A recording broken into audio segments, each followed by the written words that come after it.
Microbes live everywhere.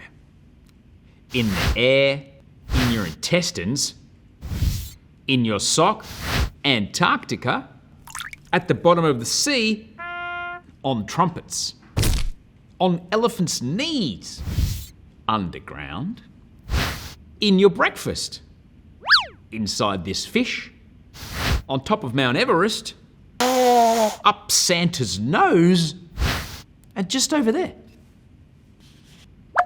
Min lives in this book, and if you could look really, really, really closely, you'd see her. This is a photo of paper, really, really close up. And there she is. I'm bored.